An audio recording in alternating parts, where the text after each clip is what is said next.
Peace and Yah bless. Global citizens. Yah is a strong one. The strong one is Yah. He's the tree of life. He's the fountain of living waters. He's the spirit and creator of all things that live and breathe. On this particular discourse, I'm going to talk about things in the land of Israel and different protocols and standards, okay? All right.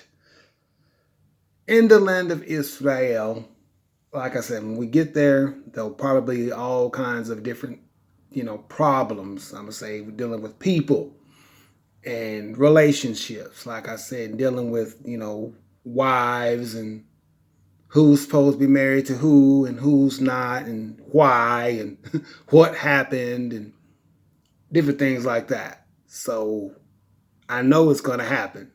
So just watch and see. You know what I mean? Just watch and see. We know it's going to happen because people are still people regardless to what happens at the end of the day. For the Israelite male, I'm going to talk to the Israelite male first. Understand and know that, we are going back home to inherit the land for our people. So naturally, I'm going to give a suggestion. It's not a bad idea to make sure you include our people in your set of wives, okay? So in other words, it probably, and I'm just suggesting, okay? I'm not telling anybody to do anything. I'm just suggesting it's okay to give the black woman, a fair shake, as we get ready to go back home. What I mean by that is, the black woman, she's basically like, I'm going to say, as far as where she's at in society compared to the rest of the women in society, she's almost like in last place, especially nowadays, I would say. Most black men, we look over the black woman and we look, to other women first before we look to the black. We kind of look at the black woman last. And, there's no sense in the black woman being in last place in America, and then we get back to Israel and she's still in last place in her own land. You know what I'm saying? That doesn't make any sense. So let's make sure that we try to give glory to Yah by doing his pleasure. Now, many of you black men I know have seen what happened in the days of Nehemiah and the days of Ezra. When they had returned, back from the captivity, right? And they came back into the land, and Nehemiah, he had witnessed, a lot of the black men had taken foreign wives, and their children couldn't even speak, they couldn't even speak the Hebrew because they had taken on the foreign customs and foreign wives. Now, we're in a different time period, right? Not saying that law, those laws don't apply, but, there's different ways that Yah will allow you to take a foreign woman, like he did with Ruth, because Ruth was so inclined to the Hebrew Israelite culture and to the Hebrew Israelite people, and especially Naomi. She was so dedicated to Naomi and dedicated to the tribe of Yehudah and dedicated to Yah, that she came all the way from her land of Moab all the way, into what they call Canaan at that time, to follow after Naomi. Okay, that's why you see that in Ruth chapter 4. Okay, in Ruth chapter 1, you read about that. Your people will be my people, and thy God, who is the true God, right? Yah, will be my God. Now that was Ruth, okay?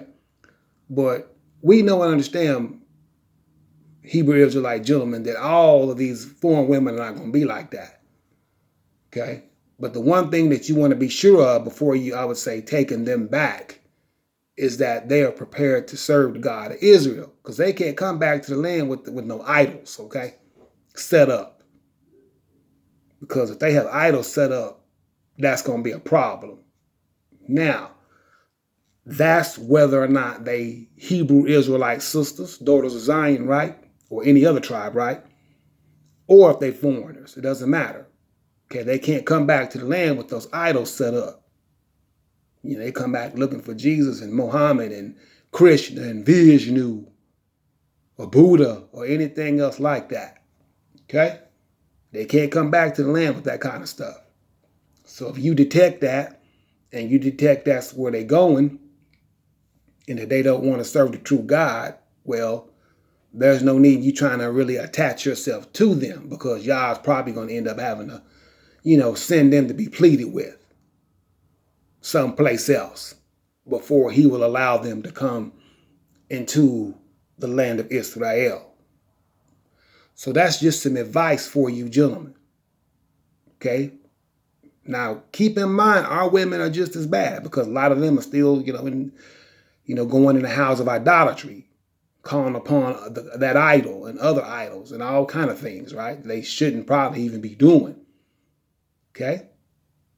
But if Yah should spare their life and allow them, to make it to Israel, all those who make it, right? Then you need to make sure that they've taken the whole, of the covenant. Meaning what? That they've attached themselves to Yah and Yah alone. And that they're there to worship Yah and Yah alone. They're not coming back, with idolatry, built up into them. Okay? And there'll be certain different situations, I understand that, because of Esau and what he's got going on, that there'll be certain situations where they may not be able to, reveal that to you right off. But don't worry. If Yah allows them to make it to their plane and make it home, then we know that probably they're going to be all right. Okay? Now, if you don't see them, then there's a reason why you didn't see them. It's because Yah knew that in their heart, they weren't really going to serve him. That they had idols set up in their heart. Now, that goes for the foreigner and other Hebrew factions too, along with the black woman. But what I'm saying is, don't always make the black woman have to take the back seat in America, and then we get home, black gentlemen, and we want her to take the back seat again to all the foreign women, that you're going to see in the land, because it's going to be all kind of different women coming to the land, okay? And there's going to be a lot of women left in the land, who are not going to have husbands, okay? So it's not that you can't take them as wives, for those who, will take a hold of the covenant, all right? Because we already know, according to Jeremiah 49, the Jewish woman, she's going to take hold of Yah. She's going to do exactly what Yah says do. That's Jeremiah 49, verse number 11. Okay? The ones, especially the ones in the land. And maybe a lot of them are already in America, because they're probably hearing about that. Okay? So there's going to be a little void in there, where they're going to need husbands. So I would imagine that, we'll take a hold of a lot of them. I mean, that's just the way the Most High has got it set. Okay, in the book. Nothing that can be done about it. All right? But I'm just saying, make sure you, get you a good amount of sisters too, to be your wives, along with that. All right? So, know and understand that. All right? And, don't be dismayed. Okay? All right. So, let's talk about the divorce decree. Okay, for you gentlemen, I'm going to give you guys some understanding for those who haven't been studying. Okay, Deuteronomy chapter 24, and what we call the Torah law. Okay, so listen up. Okay, listen up.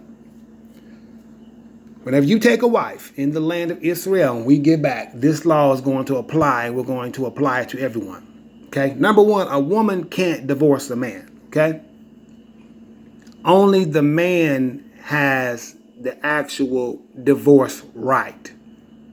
Now, what I would say to women, don't do things to try to piss off the man purposely because you have a plan, okay? Because I've been warning these men about this the whole entire time.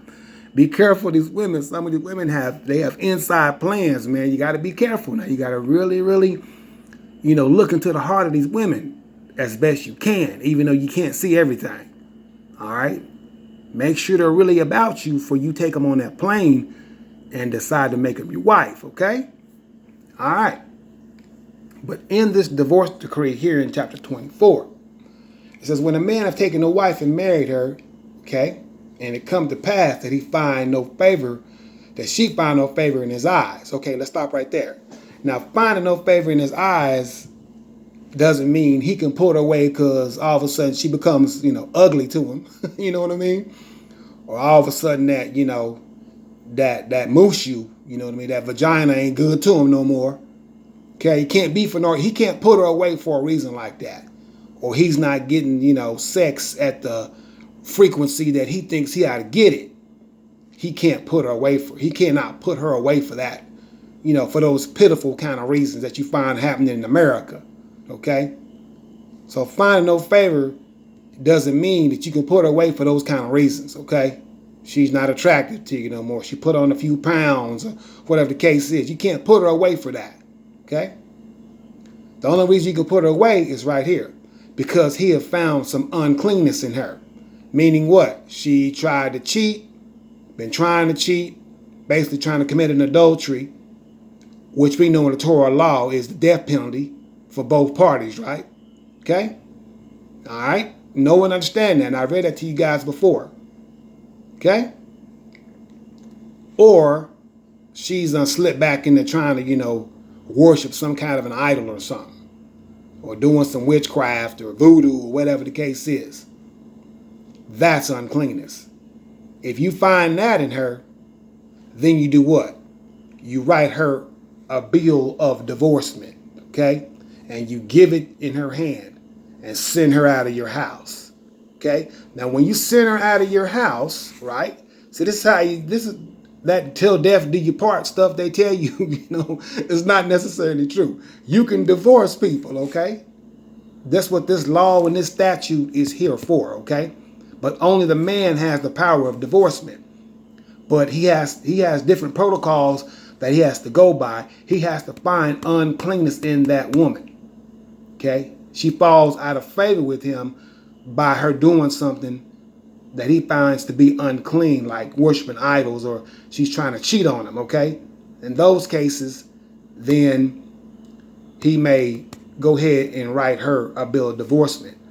Also, if he charges her with that, there's also a jealousy law where he may take the woman before the priest, and the priest will cause her to drink a certain potion. And it will, it's almost like an old-fashioned lie detector test. And you can read that here in the Torah law in Leviticus, right? And the priest, you'll bring her up to the temple, and she'll come before the priest and with her head covered, because you've charged her with an adultery you just heard about it, but you didn't have any proof, right, that anything happened, right? So you take her to the priest, okay, and the priest will cause her to drink a certain elixir. Now, when she drinks that elixir will cause her thigh or her stomach to sag, and that'll tell the truth on whether she cheated or whether she didn't cheat. And you can read that right here in the Book of Remembrance in Leviticus, okay? Because the man couldn't find, or he heard about her cheating, but he didn't have any evidence of her doing so. So before he gets to this part right here, he might take her before the priest and find out for himself, okay? Before he does so, all right? Which, in that case, none of this is going to matter anyway, because she'll probably be put to death because she violated the law and violated her husband. So her and the other party will be found out about and be put to death for their adultery in the land of Israel. Yeah, man, it's really intense like that. The Torah law is not to be joked around about, okay? You must be loyal to your husband, ladies, okay? That's why this is right here. There should be no whore of the daughters of Israel, nor a sodomite of the sons of Israel, okay? Because you're seeing what happened with the movement called the Demona movement. The Most High calls them Sodom and her daughters. Well, he calls them Sodom and her daughters because when they went back, when they came out of Chicago, they had a whole bunch of sodomites with them traveling back to the land of Israel. And probably got many amongst them right now. But you see the rule right here, a sodomite of the sons of Israel. You're not supposed to be a sodomite at all, period. Okay? And you women, you're not supposed to be no whore. Okay? This is another statute. Now, I know this is a sidebar, so I'm sidebarring so you can see that statute. Man, the Torah law is one of the most powerful statutes and laws in the world, man. There's nothing like the Torah law. It's nothing to play around about. It's very serious law and very serious statutes, okay? So as we get ready to travel home, if you're in this category right here, you know you're a sodomite, basically a homosexual. There's no need boarding that plane because you're not going to make it to Israel. Y'all's going to remove you, okay? Because this law will be full in effect. That's what Ezekiel 20 is all about. That last verse 38, okay? Rebels and transgressors of the Most High's law. You're not going to make it into the land of Israel, even if you come out, okay? So let's continue on with the divorce decree. So he writes that bill of divorcement, he gives it in her hand, and he sends her out of his house. Now, when she departs your house, she can go find, she can go find another man, okay? She may go and be another man's wife, okay? Once she is departed out of his house. But she doesn't take 50-50 like it happens in America, okay? She don't get 50-50. She don't get half of the man's estate. Now, that man may give her some money or some gifts, as she leaves to take care of herself till she finds her another man, right? Another husband.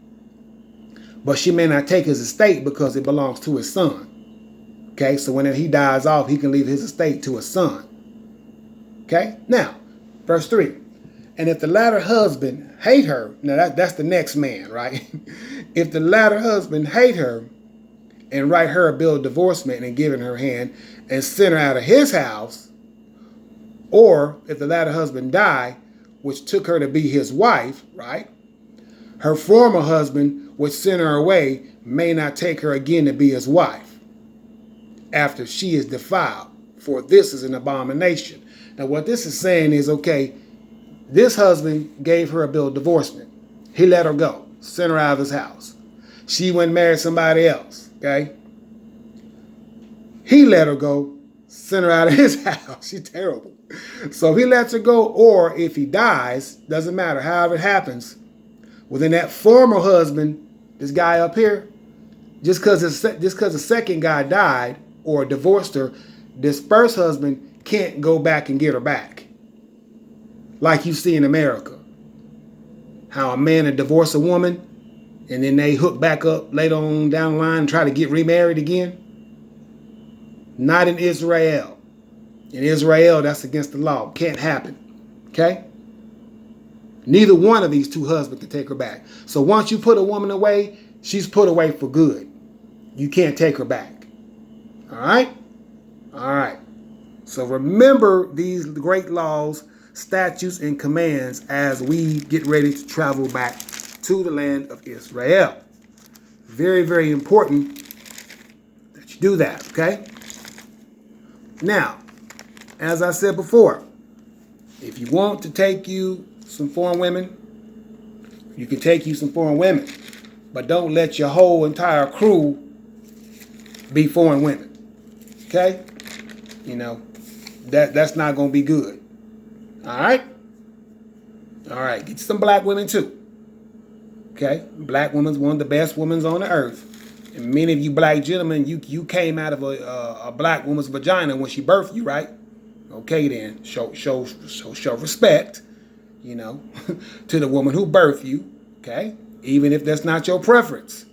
Because we don't want to get there and it be a whole bunch of foreign women with husbands, but the black women don't have husbands. Basically the same problem we have in America today. Which is the reason why a lot of black women are now dating other kinds of men, because they don't want to sit up and not have no husband. Because they can't find available a black man. Right? Who's working and doing positive things, not locked up in jail or not dead. All right? Now, captive rules, or what they call instructions for warfare. Now, back in the day, whenever we were warring with all kind of different nations, right? Well, if you wanted to take a foreign woman, the Most High made a way for you to take you a foreign woman if you just had to have your foreign woman. Okay? So whenever we would go, like during the time of Joshua, and probably during the time of the Judges, whenever we would go to war against other nations, as it tells you right here. Now, this is chapter 21 of Deuteronomy. Okay, chapter 21, you go read that. Well, the Most High made a way, just because if you desired her so bad that you had to have her, then he made a way for you to go ahead and take her to be your wife. Okay? If you just had to have her back in the day. All right? But only because of that reason. All right? Because you see what happened in Nehemiah and Ezra. You know, they wasn't too fond of all that. You know, when we got back coming out of the 70 years of the first Babylonian captivity. Okay? So I'll read a little bit of it. Verse 10. When thou goest forth to war against thine enemies, okay, and Yah thy God have delivered them into thine hands, and thou takest them captive, and seest among the captives a beautiful woman, and hast desire unto her, right? That thou wouldest have her to wife, you know, to thy wife, right? Then thou shalt bring her into thine house, and she shall shave her head. I know this is kind of a crazy thing, but, you know, that has to do with cleanliness, right? She shall shave her head and pare her nails. She shall put off the raiment of her let me start over. She shall put off the raiment of her captivity from off of her, right? And shall remain in thine house, right? And bewail her father and her mother a full month, okay? So she's bewailing her father and her mother for a full month, okay? So in other words, you can't have sex with her yet, right? For that full month, because she's a captive, right? And after that, thou shalt go in unto her and be her husband. In other words, you're having sex with her, okay? In other words, so thou shalt go in unto her and be her husband, and she shall be thy wife, okay? So as we told you, sex and marriage, same thing, okay? This statute proves that sex and marriage are the same thing, all right?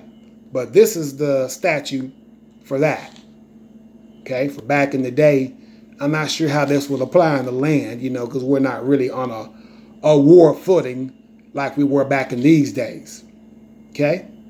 So you can take you a foreign woman. It's not that you can't do that. Like I said, let's just make sure we, be fair, with our daughters of Zion and all the other tribes of Israel too. Because I'm not saying you got to take a woman out of the tribe of Yehuda. Okay, it could be a woman from Ephraim, or a woman from Manasseh, or Zebulun, or Naphtali, or Dan, or Gad, or whatever the case may be, as long as she's part of the 12 tribes of Israel. Okay? But I'm saying one of the foreign women who are not a part of the tribes of Israel, you may take them too, but the statute is, number one, they have to be worshiping Yah. Because you've seen how dedicated Ruth was. Okay, they have to be that dedicated, okay? And take a hold of Yah's covenant, for all those women traveling back to the land. Okay, like I said, there'll still be a surplus of women there, like I said, that'll be single because of the judgment that's going to take place. Okay? What they call Jewish women. Yeah, they will be there. So a lot of black men, they're probably going to take a hold of a lot of those women. I mean, and for whatever, men that come over, okay, which may be, different lineages, they may take hold of some of them too.